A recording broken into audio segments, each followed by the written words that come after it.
Hello my dear sewing friends, it's Alisa here with Thoughtful Creativity. And you know, for the past couple of weeks I've been really inspired by the upcoming fall season.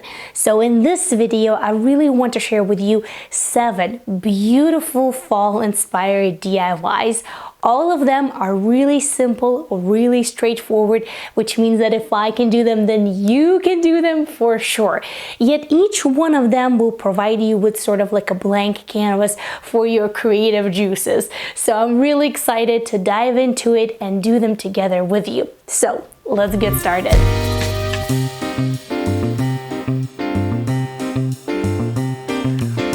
This first project is really fun, it's colorful, and you can choose any colorway that you would like or that would fit your home. And it's inspired directly by the nature, which makes it even more special. Now you can use a base that you can buy from the store, or you can make your own. So I will be making my own. I will be using 100% white linen, but you can also use different types of colors for the background. Let's say beige or maybe yellow or blue. Just really be creative and get your creativity flowing. Now, first thing that I will do to make my own, I will take a measuring tape and I will take 2 measurements. I will measure across, side seam to side seam, and I will measure also top to bottom. So the seam on the bottom to the seam on top. And then I will make 2 rectangles. The first rectangle is going to be exactly these measurements plus seam allowances on both sides and on the top, and the hem allowance on the bottom. The second rectangle is going to be these measurements plus extra length on the bottom, so that way we can make this into an envelope pillowcase. Usually that extra length is about 1/3 or maybe half of the original rectangle. And I will also add seam allowances on the 2 sides and the top, and also the hem allowance on the bottom. For the hem allowance, I usually take about 1 inch, maybe sometimes 1/2 inch, depending on how wide is going to be your hem. Now I'm going to finish the 3 raw edges, the 2 sides and the top of each of the rectangles.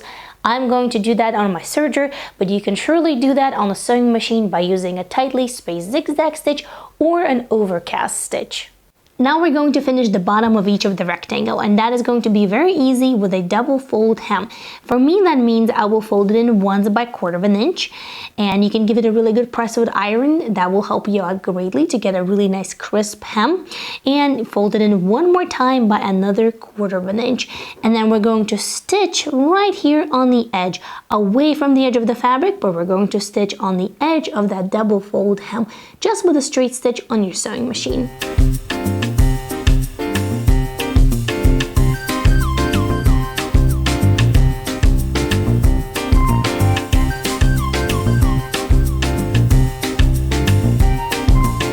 Alright, now let's go outside and let's gather some leaves. And this is also a really good activity to involve your little ones. If you have kids or grandkids, I'm sure they will appreciate being a part of this.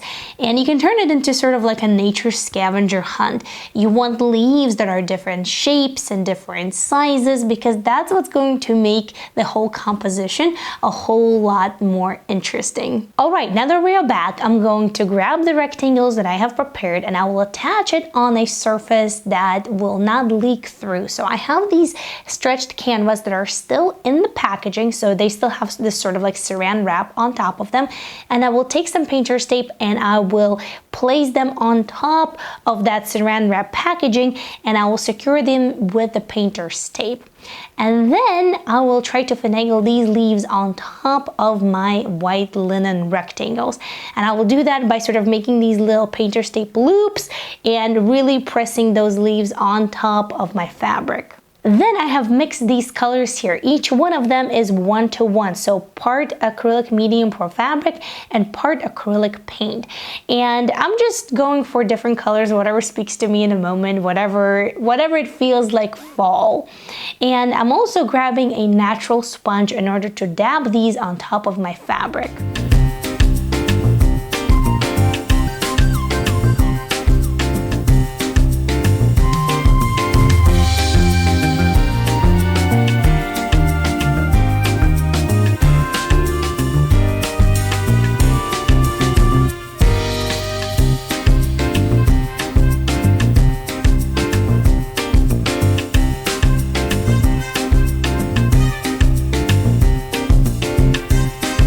All right, once you have applied your paint, you gotta wait about a day, 24 hours or so, until all of the paint is dry. And then the moment of truth. So I'm ready to take off the leaves very carefully. Wow, look at that. I love the really crisp outline of it. And as I mentioned, you don't have to use white fabric or white linen or white cotton. You can use something with a bit of color underneath. So that way, instead of white, you could have, let's say, yellow or light green or light blue or whatever else comes to your mind. Now let's go ahead and take a look at these. So this was the first panel, the green, yellow, and a little bit of orange. And the second panel was a lot of bit of orange. So I decided to go for two different color combinations just to have some fun. Now we have to go ahead and heat set it according to the instructions of the fabric medium that you were using. I will be using a Cricut heat press, but you can use an iron without a problem at all. The only reason why I'm using Cricut is just because it covers more surface. But again, you can use iron without a problem. Now here's a quick little thing to mention.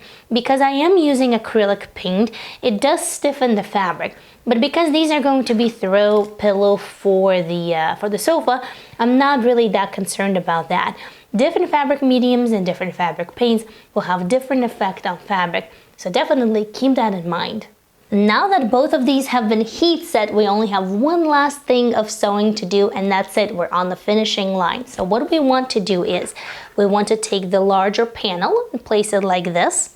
Then you want to take the smaller panel and place it right sides together, like so, aligning at the top and at the sides.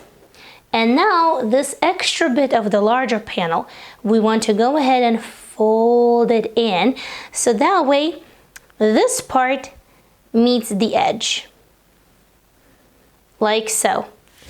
Now what we want to do is we want to grab a couple of pins and we want to pin from here all the way to the top, pin on the top, and pin the side. We're not going to pin this bottom. This is going to stay as is. And now we want to sew, starting with the back stitch right over here, all the way to the top corner, all the way on the top, pivot and go all the way down and end with a back stitch. And that's it, our pillow is going to be ready to use. Okay, my last back stitch is done. Of course, don't forget to tidy up all of the loose threads to make sure that your pillow looks just as pretty on the inside as it looks on the outside. And now let's go ahead and turn it right side out. I will tidy up all of my threads here in a little bit. I just really want to show you how it looks.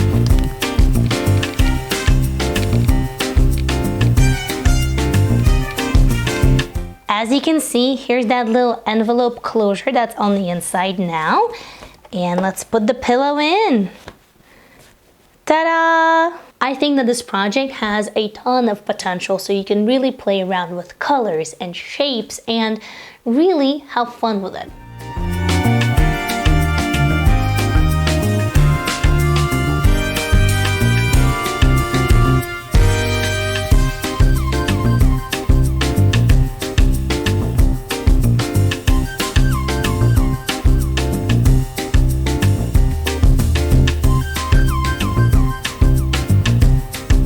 Now, I must say I really don't decorate for any of the seasons except for Christmas usually. But this year we have a few family gatherings that are happening this fall that we haven't had in a few years. So I really wanted for this to feel a little bit more special. So this next project is for the home as well. And it's also very straightforward. All right, I hope you're intrigued. So I'm going to grab the same white linen as we used for the first project, but this time just a little bit more because this is going to be sort of like a throw for the living room. And we're also going to be finishing all 4 edges at the same time. We're going to be doing it with the same technique as we did for the bottom of the pillowcase. So we did double fold hem, we folded in 1/4 of an inch once and then 1/4 of an inch another time. And that is going to be the same thing that we're going to repeat on all 4 edges of our throw. Now I did hem my linen throw, and I actually did hem it with green thread because I'm going to be using shades of blue and green and teals with fiber reactive dyes that we're going to be dyeing this linen throw with. So I have bright green, I have pale aqua, and I have some navy over here, and that's exactly what we're going to do next. When working with this technique, please do not forget your personal protective equipment like your mask, your gloves, and your apron. And of course, protect the surfaces where you're working as well. Now, it might seem like there's a lot of moving parts to this technique, but there actually aren't, and it's a lot of fun, I promise you. And the result is totally unexpected. So if you're a perfectionist, maybe this might not be for you, but if you want unexpected things and a surprise, then this is going to be right up your alley. Now, I did do ice dyeing on the channel already once, and I did use directions from dharma.com, and that's exactly what I'm going to be doing today. So if you want step-by-step instructions on how to do ice dye, definitely open the info box below and take a look at all of the information for all of the projects that I'm going to be doing today. Now, in a nutshell, this is what I'm going to be doing right now. First, I'm going to go ahead and take my linen and I will soak it in soda ash.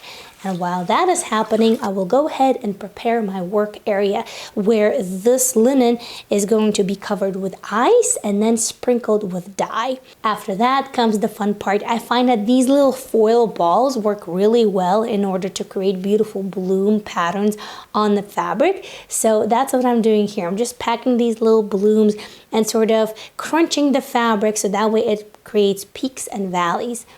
And then comes the ice. And after ice comes the fiber reactive dye. So this dye, you just go ahead and sprinkle on top of the ice. And here I think I want a lot more green and a lot more pale aqua than navy. So I'm gonna try to limit myself on the navy, which is going to be really hard because navy is my favorite color. And once you have sprinkled the dye however you would like for it to be on your fabric, we just have to wait about 24 hours. That's probably the most difficult part of this technique. Now, while we're waiting for all of that ice to melt and all of that color to be absorbed in linen, let's go ahead and do a couple of other projects and then we're gonna return to this one. Now, I first made these pumpkins a few years back and I absolutely loved it, so I really hope that you enjoyed it as well. And to get these fabric pumpkins going, all you need is what you already have at home. We're gonna get started with a few templates. I have various sizes over here to make it easier. Then you're gonna need some fabric scraps that you probably already have from all the other projects, a needle, and a sewing machine is also optional, so you can actually do it all by hand. Now, maybe some decorations, but you know what? Use what you have. So let's get started. So to begin with, I have 1, 2, 3 different sizes for my pumpkins. Once that is done, let's move on to the fabric scraps. Now you see I have a pile of blues and a pile of browns and beiges and terracottas, and you can use whatever you have. This is like a sleeve from some sort of project. This is like the back of the cardigan. So really just use what you have. Once you have decided on your fabric, go ahead and lay it out. And I do lay it just like this to make sure that I, have enough for all of the sizes that I have in my mind. Then I fold it in half, then I pin it, and then I cut it. Easy as that.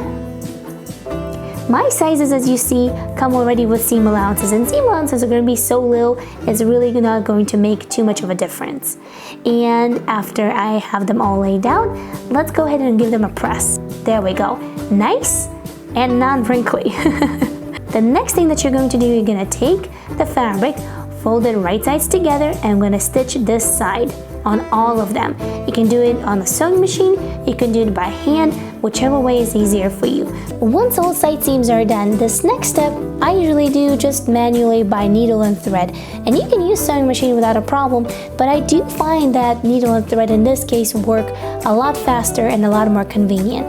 So what you're going to do is you're going to take your pumpkin with a side seam facing out, you're going to open it up like so, and then you're going to take your needle and you're going to thread it. Now I thread it with double thread, meaning that my thread is folded in half and then at the end it meets to create a knot.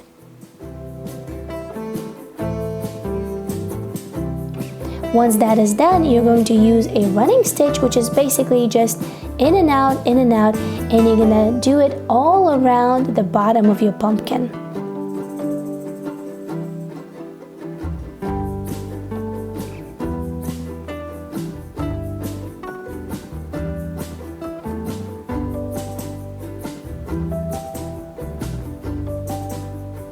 Once that is done, what you're going to do is you're going to pull it all together, so that way it's going to create a really nice cinched bottom. Put a few stitches through so that way it's really nice and secure, and tie it and finish it with a knot.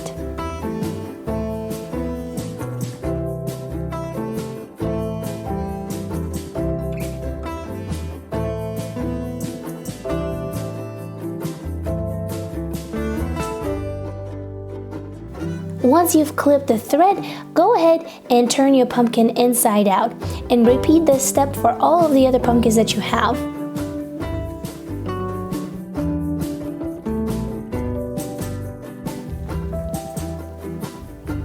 And guess what time it is, guys? It's time to stuff our pumpkins, and what are we going to use for that is nothing else but those same fabric remnants that I've cut in very small pieces just by, using your regular scissors and just a little bit of time in front of TV, and that's it. If you want, you can go to the shop and buy, pillow stuffing, stuff like that, but if you do have some fabric remnants on your hands that are just way too small for anything else, absolutely, why not cut them up and use them as a stuffing for these pumpkins and all sorts of other DIYs that you can come up with. The trick here is to make sure that you don't stuff them too little and you don't stuff them too much. So you really want to find that golden middle with stuffing your pumpkins, and you will see why in just a few moments. Once all of your pumpkins have been stuffed, the next step is really the same thing that we did to the bottom of the pumpkin. What you're gonna do is you're gonna take your needle and thread, and you're gonna do the same running stitch in and out, all around the pumpkin, and then you're gonna cinch it together.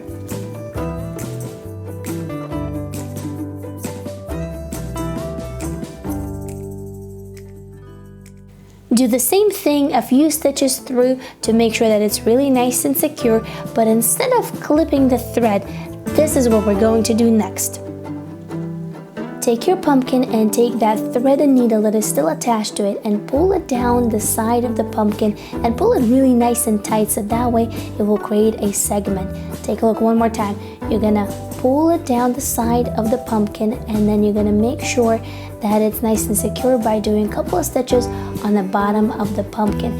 You can put the needle through the middle and pull it from the other side of the pumpkin. A lot of people do that, but I do find it kind of tough doing that with all the little fabric pieces inside, so I really just prefer doing it this way. You see, I'm doing a few stitches here to secure that thread, and then I'm going to repeat the same thing on the opposite side. Usually, depending on the size of the pumpkin, I would do either 6 segments or 8 segments. It just really depends on the size of the pumpkin and type of the fabric that I'm using.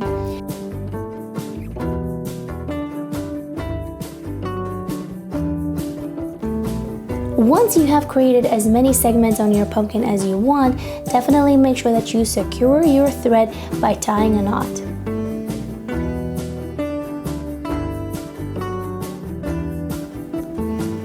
This bit is probably one of the most meticulous parts of this DIY, but once that is done, the real fun begins. It's time to make our pumpkins into pumpkins and to really embellish them and have fun with it. So let's do that. I'm going to start by making the bottoms of my pumpkins real pretty. I do have some leftover cork fabric over here, so what I'm going to do is I'm going to cut little circles and I'm going to secure them with some hot glue. You don't have to use hot glue, you can use Elmer's glue, super glue, whatever glue you have, and you don't even have to do this part, you can skip it all together. But I do find that it looks really nice on the pumpkins and kind of gives them that really nice finished touch.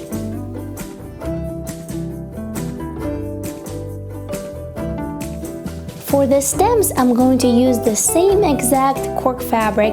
I'm just gonna roll it up, use some hot glue, and make those really nice little stems of different sizes for different pumpkins.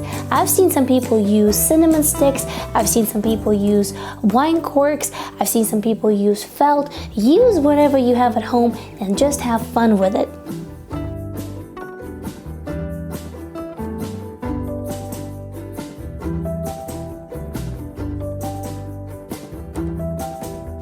I'm also gonna go a step further and cut some leaves from the same cork fabric. However, I've seen some really cute felt leaves at dollar store, and you can get a pack for $1 of all sorts of different beautiful leaves that you can also use on your pumpkins.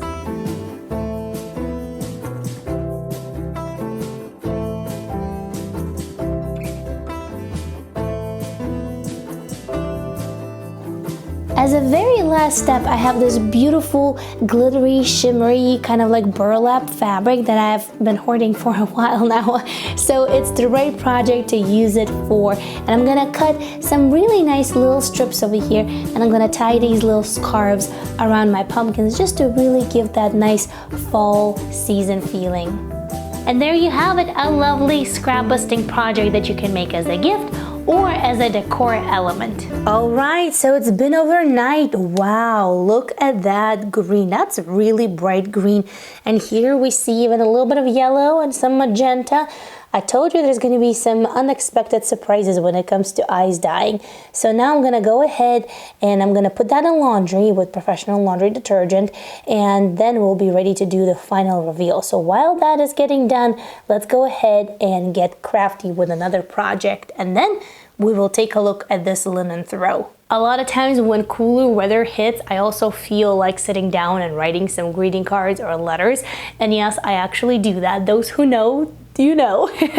So this next project is for sharing that warm fall feeling with others and cheering them up and sending them a little hug in the mail. For this, you will need just minimal supplies. You will need some cardstock, same acrylic paint that I used in the first DIY where we did the pillow, and something to sort of like drag the paint along. It can be a piece of cardboard, it can be a little piece of plastic. I'm using this little guy right over here.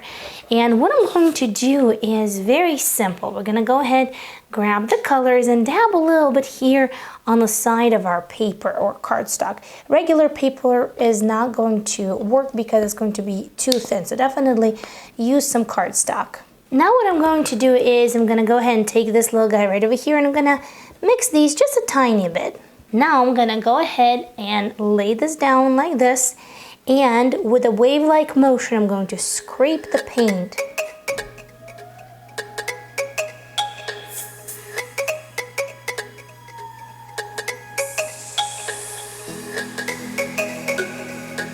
There we go.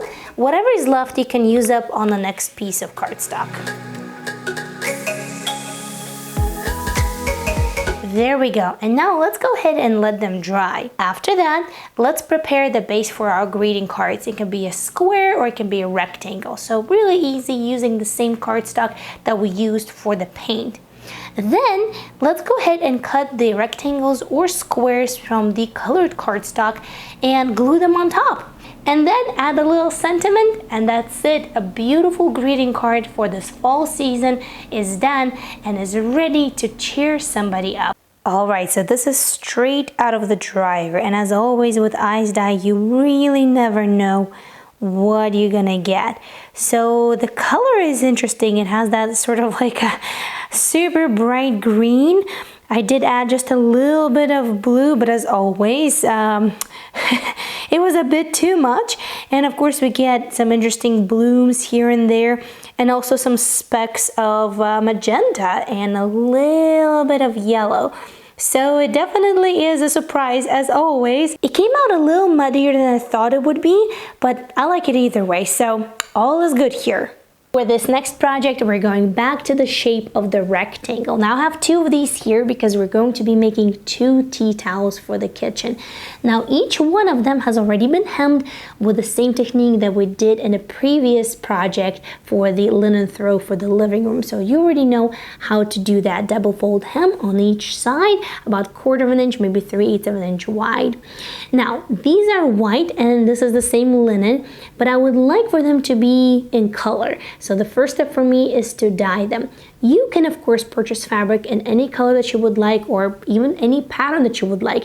It just so happens that I have quite a bit of this white linen and I like to use it. So I'm going to dye it in orange color. Now after this has been already dyed and laundered and made sure that no dye bleeds anymore, I'm gonna go ahead and decorate them. And here I really want to encourage you to use what you have available at home. I will be using some iron-on vinyl and Cricut, but please don't be discouraged if you don't have tools like that. Use whatever you have. Maybe you have a sponge, maybe you have a stencil, maybe you have a stamp, maybe you want to stencil around leaves like we did on a pillow, maybe you want to do some polka dots, maybe you just want to buy pattern fabric and make some really nice but simple tea towels. So definitely use what you have available at home and have fun with it. Have fun with the materials that you have right here in this very moment. And that's it. These super cute fall inspired tea towels are ready.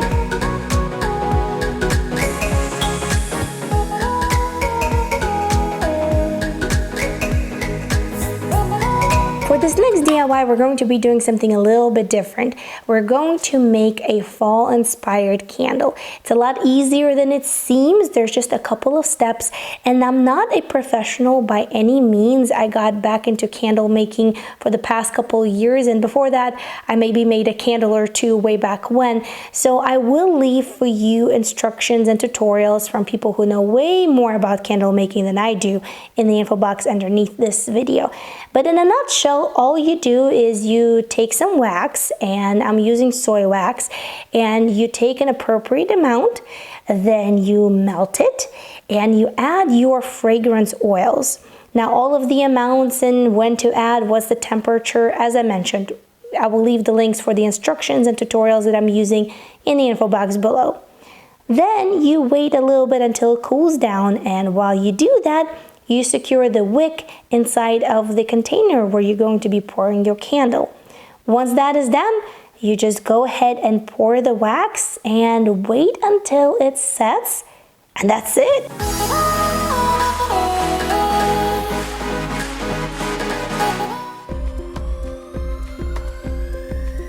This next project is really great for holiday gifts, as everybody loves them from my own experience, but you don't have to make these just for fall winter season. If you make it in lightweight fabric like chiffon or maybe lightweight linen, you can wear them through spring and summer as well, and it will give you a really nice cascading effect right over here. So of course I'm talking about infinity scarf. So grab your larger remnants, and it comes together so quickly you will be surprised. So let's jump right into it. So to get the approximate length of the scarf, what I do is I take a measuring tape and I place it around my neck like so, and then I measure it. This one says about 60 inches. However, if the width of my fabric is about 50 inches, I'll go with that, so that way I don't have to cut 2 separate pieces. As for the width of my scarf, I do 20 inches, which will give me about 10 inches when it's all done and folded. Now that you have chosen your fabric and you have your measurements, let's get started by sewing the long ends of your infinity scarf first. When you do that, start about 4 inches from one side of the scarf and sew all the way to the other side of the scarf, placing your fabric right sides together and stitching the edges either with a straight stitch if you're using wovens or with a zigzag stitch if you're using knits. Now once you're almost done sewing the long edges of your scarf, go ahead and stop about 1 inch before the end so it will look like so. It will help you so much in just about a second. So here we have one end of the scarf, and now I'm just tubing it through to meet the other end. When you're doing this, make sure that you don't twist the scarf in the process, so that way the seam that's facing up still is facing up. So now that you have met the other end of the scarf, we're going to align them like so. So go ahead and pin this in a circular manner like you see me do on a screen, and for the next step we're going to sew it from one edge all the way to this edge. Now here's a quick little tip. Applying the same method and the same principle but on a smaller scale, you can actually use it to make really neat scrunchies. Alright, once you're done with the seam, let's go ahead and grab your scarf and let's pop it open like you see me do on a screen right now, so that way your top seam lays flat. Now I'll go ahead and grab a pin needle, and we're actually going to sew from the edge where you stopped sewing all the way to the red pin. Once that is done, you will have a little opening, and through that opening you're going to turn your scarf right side out. And that's it, you're almost done.